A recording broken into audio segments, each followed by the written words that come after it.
Welcome to the latest episode of FoodTech Stories. I'm your host, FoodTech marketing expert Megan Thomas. FoodTech Stories features the leaders pioneering new approaches to technology, collaboration, and storytelling in the food tech and ag tech space.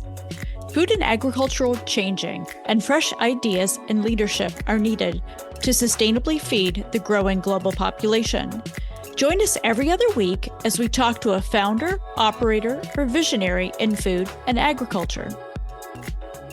My guest today is Dr. Katie Sanders, who is an assistant professor and extension specialist of food systems communication at NC State University. We're here today to talk about how academics and startup founders can work together to drive food systems innovation. Welcome to the podcast, Katie. Thanks so much, Megan. I'm really excited to be here.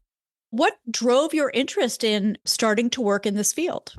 I've always said it's been an interesting journey. I work in food systems communication at other universities. It might be called agricultural communication. NC State is a little bit unique in how we label it. I did not grow up in agriculture, so I kind of found my way here. I grew up in the suburbs of Arkansas, as far as you can get from agriculture. But I've always been interested in food, seeing how food can kind of bring people together. I do a lot of work in the culture space as well.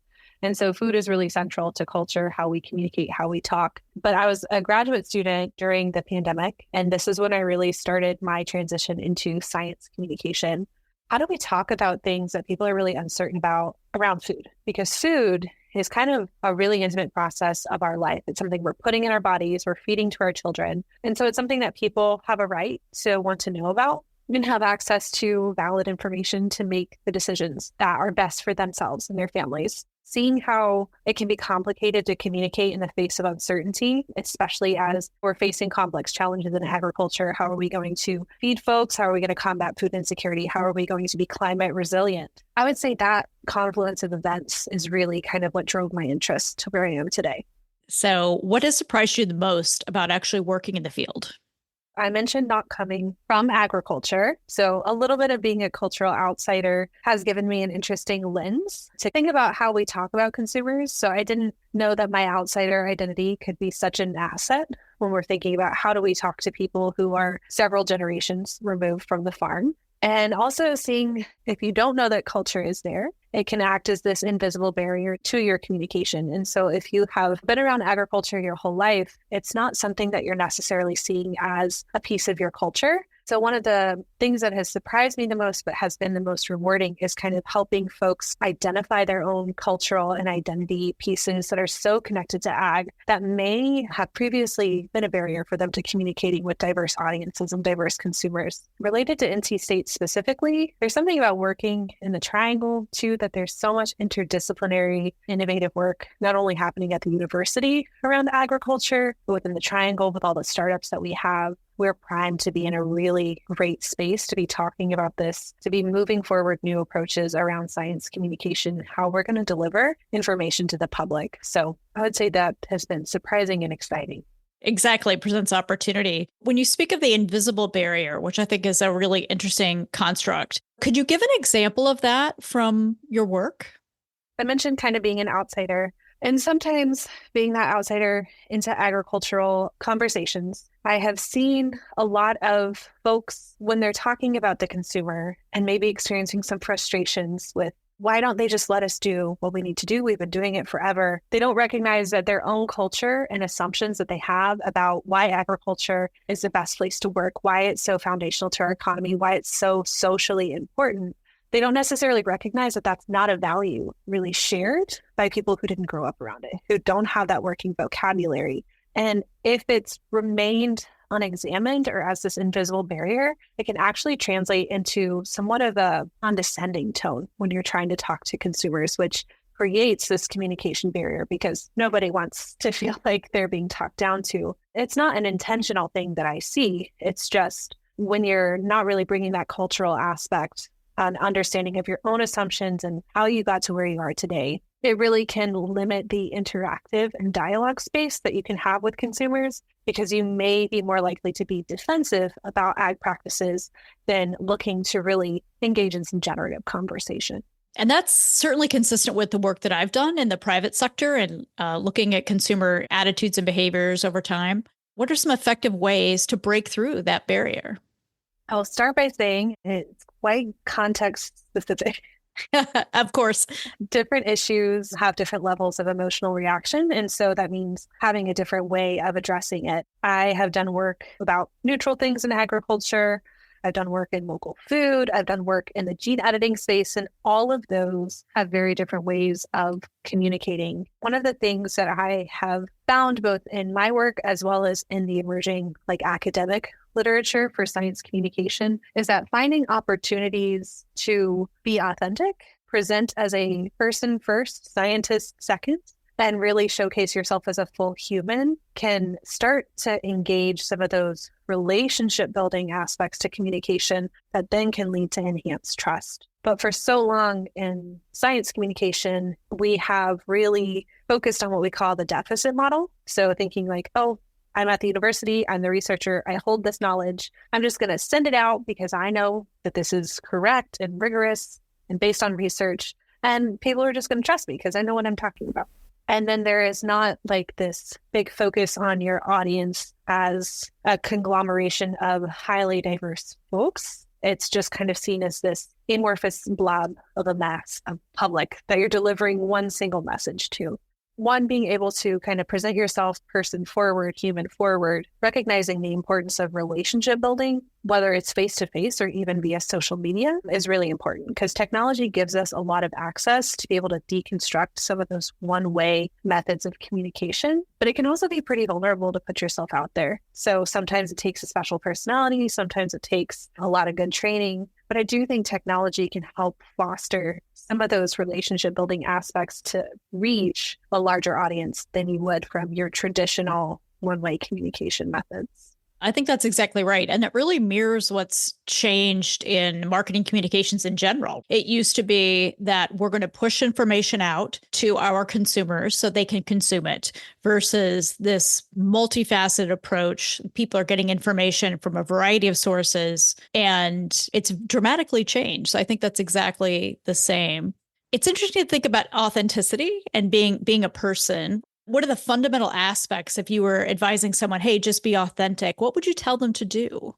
If you're looking at a social media context, I work a lot with graduate students who are trying to build their brand on social media. I think the important part there is not just to have your check out this recent article I published in the journal of blah, blah, blah. You want to also incorporate pieces of who you are. Some of your travels that you're doing, picture of your dog or your cat always goes a long way. Breaking into this professional thing to have a personal announcement if you have a kid or something, while also wanting to respect the privacy of yourself and your family. But just showcasing not just yourself as the scientist or yourself as this professional, but giving people access to a different part of your life. I think about Hank Green a lot in the TikTok space. He's not an ag, but he kind of became Gen Z's uncle. He talks about his kid. He talks about his recent cancer diagnosis. He really engages you in both in long form storytelling via the app, as well as just showing who he is. And while not everybody is going to be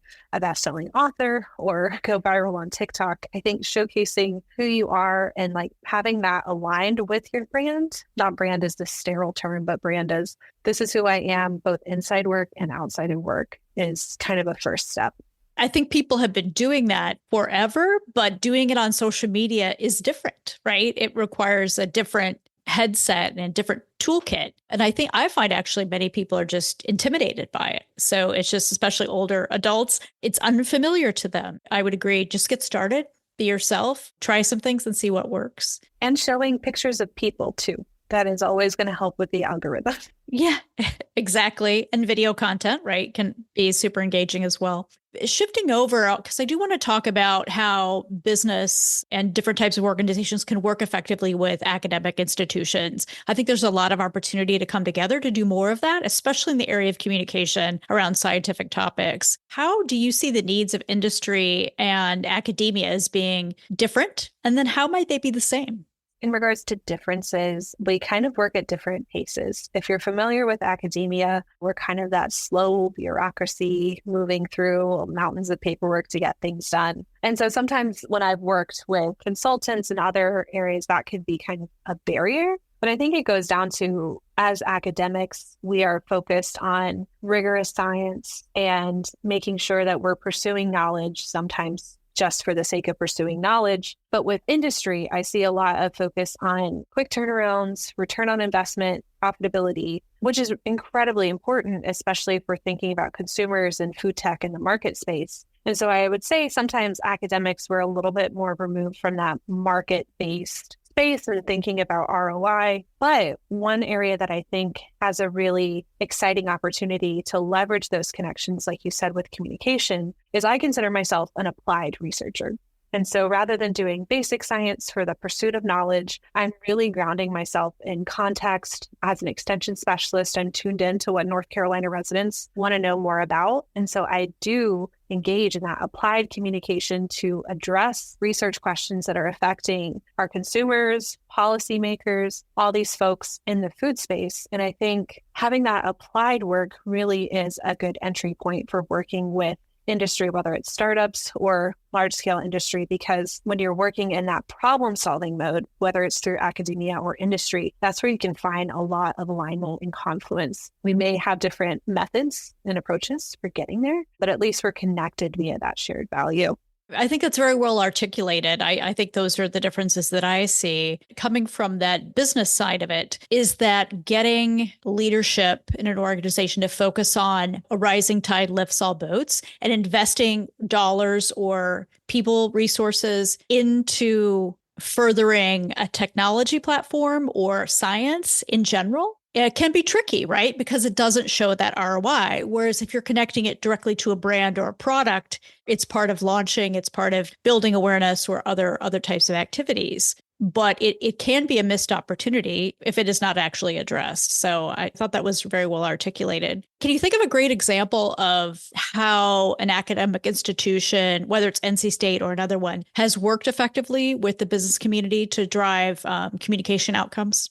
I was a grad student just a couple of years ago, so my examples may be smaller, but I do think there's just a missed connection between social sciences, where communication falls, and industry connections. What I have seen in my work is that we might not be your first thought to go to when you're trying to have some sort of communication strategy development. You may be more likely to go to a consulting firm or something, but we often can provide a lot of those resources and bring kind of a third perspective or an external perspective to see the landscape without being so focused on that ROI. So I think from a perspective opportunity, we can offer a lot of what consulting firms do. We're just not automatically thought of, or when you think about with working with academia as an industry, you may go more to those bench sciences, the people who are doing the lab work. In some of our collaborations, we've had a lot of success going from that problem-solving narrative. So working with local startups here in the Triangle, what is the communication challenge you're experiencing? Who is that audience that is really your priority? Delineating it down, doing some really intense research like focus groups, mixed method studies, developing surveys. We have a lot of resources at the university that can be leveraged even for social sciences. So I see that being a big opportunity in areas where we've already kind of seen success, whether we're working with agricultural commodity boards, startups. We're starting to have a bigger representation in that area, but it's definitely slow going. And what I see from the founders that I talk to, especially with early stage startups, is that they either are affiliated with the university or connected through, they've actually gone through a program with them, or because they're hiring interns out of their graduate programs. What are some of the other ways that business owners, leaders, founders could access people like yourself? I'm an assistant professor and an extension specialist. And most folks don't know what extension is. I certainly didn't growing up outside of ag. Could you break it down for the listeners? So extension is essentially the outreach arm of the university. And so we're tasked with not only conducting research and academics like a traditional university, but we have a significant public outreach arm. Our job as extension specialists is to take the research that's happening at the university and deliver it to the public or farmers or other stakeholders. You may have an extension office in your county, and that's where a lot of our on-the-ground programming works. But for me, my job as a specialist is to really translate a lot of the science communication work that's happening and thinking about what are the best ways that we can communicate this research to the public. So that's what extension is. But we also have an opportunity as extension specialists to collaborate with industry, to collaborate with commodity groups. connected to research, grounded to emerging research at the university. And like I can create trainings and things for startup companies, for new employees, for how to most effectively communicate. So I think that's an underutilized portion of what we have here, and specifically in the land grant system. What are the biggest needs that you see in terms of producers or other stakeholders? What are they looking to get more of from the North Carolina-based extension programs and NC State specifically? From a communication perspective, we're at this interesting apex of we know that producers need capacity development to navigate conversations from consumers. They're really concerned with protecting their freedom to operate. But we also see this strong hesitancy to do the engagement with consumers because it is a vulnerable space. And having hard conversations, we're seeing an express need for communication assistance, but a fear of being the person to do that communication. So sometimes producers specifically are wanting access to communication resources to do some of that PR work, which is outside of what we do in extension. But what we're able to do in extension is provide that capacity development training. So media training, science communication training, how to have hard conversations. And because we have a lot of great networks in the agricultural community that can get us access to these producers, and extension has been a pretty trusted resource, then that's one of the ways that we're seeing it. Extension doesn't necessarily have a great connection with consumers outside of if you have some questions about processing, canning, and some local home cooking things, you can contact your family and consumer science agent. But on the ag side, we have a lot of work to do to reach diverse consumers and be a source of information for how do you make decisions about your food. I think about the playbook of the past, which was quite effective in terms of getting together with your neighbors, coming together at a community center and talking about these issues with a local expert. People sometimes gather like that, but are far less likely to do so than they were a generation ago. They're connecting with their networks through social media and through other digital tools. How do you balance kind of those tried and true in-person approaches that are more, honestly, more people intensive and kind of require you to physically be somewhere with some of the new digital communication tools? One of the things I say for that is it's also job security. Continuing to figure out what is that balance between what we've done so well and have valued in that face-to-face relationship building, ways to put information out there, but as ways to engage. I think that is going to be the path to mirror what we've done really well in the past and what's been really effective as a communication strategy with those interpersonal communication methods, finding ways to kind of use that interface to facilitate two-way communication, dialogue, and deliberation about emerging ag issues. Very, very interesting. I was just listening to a different podcast yesterday about just how difficult it is to break through and get kind of share of mind with consumers, especially when they're on social media. They're scrolling quickly. They're not necessarily engaging. How do you think an effective communicator can break through that clutter on social media to actually have their information or point of view heard by their target audience? Yeah, and that's a question I think about a lot because, I have my own personal social media streams that I'm slowly building. I'm always tuned into the analytics, what worked well, what didn't work so well, putting an analytical frame to what you're doing and not just pushing information out there and not learning from what's worked in the past. Sometimes it just takes consistency to wait for something to break through. And you need to continually post and build that brand because you don't want the first time you go viral, you don't really have anything to back you up. You need to have that content source and establish legitimacy even before you break through so that if people start digging into your past, they're like, okay, well, she's been pretty consistent. Sometimes it's just a trial process. I don't think that academia is always the first thing that people go to for edutainment content on social media. But sometimes if your brand is recognized, like in North Carolina, NC State is a quite trusted brand. So I would definitely not undervalue using those visual brands to help build that trust as well. How do you define edutainment? Well, there's entertainment, which is probably the vast majority of what I see. But the edutainment is delivering some sort of information in an engaging capacity. So maybe delivering learning while your learner doesn't know that it's happening. And using kind of the contemporary tools you use on social media. So GIFs or memes or short form video, other types of tactics is going to be the currency you need to use to communicate those messages. So one of the things that we do talk about on the podcast is we're always interested in consumer acceptance, especially when it comes to new scientific advances or technologies and how they're applied to food and agriculture specifically. You focus on that intersection, right, within food systems. Can you think of a specific scientific or technology advance and how it intersects with kind of consumer awareness and consumer acceptance?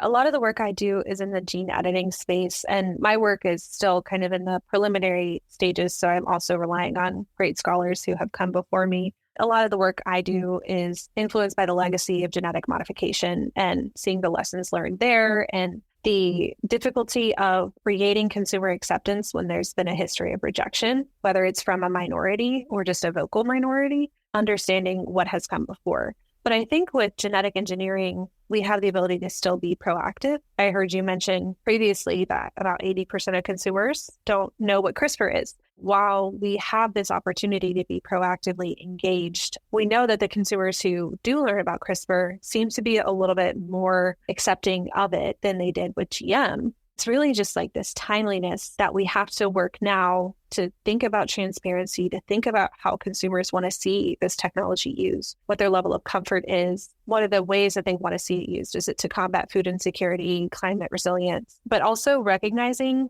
that when we're talking about things like gene editing and GM, there could be this undercurrent of risk. And you don't want to kind of go the way of some climate change communication, of fear-based communication that causes people to shut down. Because there can be a point at which you're like, well, this is all worthless. We have to balance those ways of communicating about uncertain topics because we know uncertainty leads people to want to seek more information. But if the uncertainty threshold is too high, if the risk threshold is too high, people do shut down. And so while we're in this proactive space, we have to really seek consumer feedback to kind of find out what's that tipping point and how can we deliver this information, knowing we have this opportunity for a more positive consumer acceptance of these gene editing technologies. I think that's exactly right. And I think having that eye to risk and being clear-eyed about that side of it, I hear that from what you're saying, but also communicating the positive aspects and the relevance of why a technology would help someone either get through their day, get through the meal, or help their community or the larger ecosystem or the overall climate. It's balancing those together, because if that benefit part of the equation isn't articulated, then why would consumers be behind it? It's just one more thing that is foreign to them, right? Is unknown to them. I think that's exactly right. In the work that you've done, have you found specific channels or tactics or strategies that you would use to actually reach out to consumers that the data has shown to be effective? We're preliminary in a lot of our work, but I do know that some of the specific strategies, videos are really helpful, short form, less than 30 seconds. A lot of the work that we do focuses on message testing and what frames are helpful. And so I think you were kind of alluding to that. Like, do you talk about it in an environmental sense, a social sense? How is it going to help enhance this benefit to me? A lot of my work is, testing and parsing out what is that frame these different audience segments really want to hear that is a bit timely. But we're also testing not only what are the messages that they want to hear, but who are the people they want to hear it from. A survey that we're about to field is not only testing how do we talk about this, but who do they want to hear? And we're testing a scientist, a government regulator, a farmer, and a journalist. Previous research indicates that farmers are a highly trustworthy source. Even if you're not connected to farming, people really see farmers as having a vested interest in saying that what they're doing is true because it impacts them financially, it impacts their daily life. They're really bought in. We'll see if my current research kind of supports that, but historically, that has been a really effective channel. So as we're thinking about storytelling, especially in that video format, identifying some of those trustworthy sources to deliver that story, I think is really important. Yes, I would agree completely. Looking to the future, what are you most looking forward to in your work? I am really looking to change what we do in science communication from an agricultural perspective. How can we take this relationship building aspect, this human-centered way of communication, and the need to get two-way feedback to anticipate unintended consequences of these ag tech innovations before they hit the market? I really see my job as a science communicator, as an extension specialist, to be this bridge between the end user, whether it's a consumer, a producer, a policymaker, using my role as an extension communication specialist to leverage our extension professionals, to work with other outreach professionals, to work with industry here in North Carolina and beyond, to do dedicated stakeholder engagement work, whether it's through a stakeholder engagement workshop like we've hosted this year, where you were a lovely guest speaker for us, or having consumer focus groups as a way to collect information and then leveling that up to different surveys, but showcasing extension, NC State as a model that can be used at other universities as that bridge between the research and development process and that end user. So I'm excited to see in 5 years, what does this look like? We have a couple of ongoing things here at NC State, like our public-facing engagement space that's going to be built in our new Integrative Sciences Initiative. I work with our Plant Sciences Initiative and our Genetic Engineering and Society Center to do a lot of the stakeholder engagement work. We're just at this point where a lot of people are interested in investing in what is participatory science communication. And so I'm just excited to see that momentum continue to build. Participatory science communication. I'm going to have to start using that. Please. I like it. I like it. So how can people who are listening, how can they find out more information about your work or the work of NC State Extension? NC State Extension has their own dedicated website. It should be the first thing that you find when you Google. That's where we host not only our events that are happening locally, but our information delivery, whether it's a webinar to tune into or a fact sheet to read. All of us here in academia as extension specialists also, publish our research. A lot of us are turning to LinkedIn to really share the work that we do. I'm pretty active on LinkedIn. A couple folks in my department, based on their specialty area, are active on LinkedIn. I know our department head has a food safety podcast, Risky or Not, and Food Safety Talk, if that's your GM. We are really trying to engage these diverse social media channels. So you can find me on LinkedIn, as well as a lot of our other colleagues there, and occasionally on X as well.